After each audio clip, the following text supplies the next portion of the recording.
name is Jocelyn Rodriquez, and I am actually in the nursing program through Ribbon, so I'm through LR and CVCC.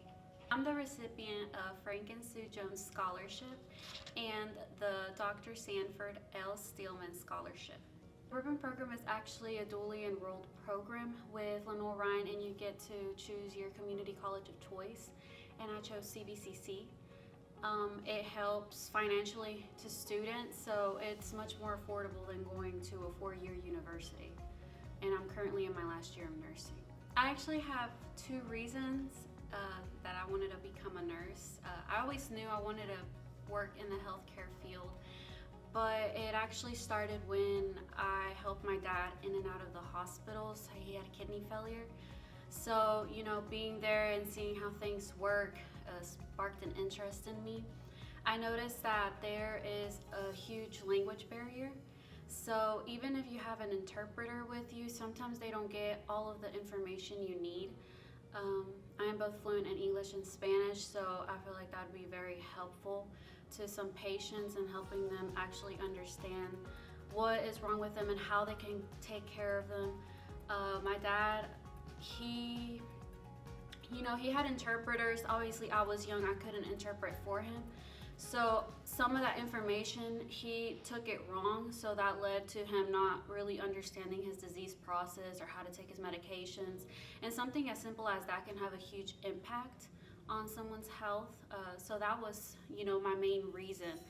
And I actually know what I want to specialize in because I'm actually a teen mom. So I actually had a baby when I was 16. And, obviously I didn't have that education. I didn't know what was going on. It really made me realize that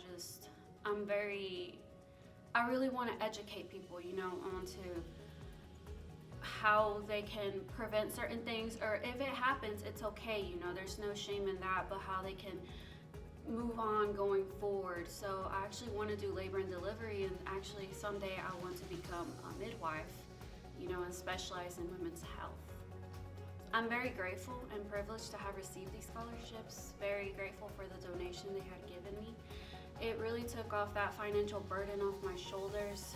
It's very hard being in school, juggling work and a kid at the same time, and only being 20. But with these scholarships, I'm able to get past through it, and it's actually been easier, financially on me. I mean, I just really can't explain how grateful I am to have received this. It's quite a bit of money. I'm very grateful. I really don't have the words to say that I'm very grateful for that donation they're willing to give out to students, and I'm very thankful that I was actually one of them who received them.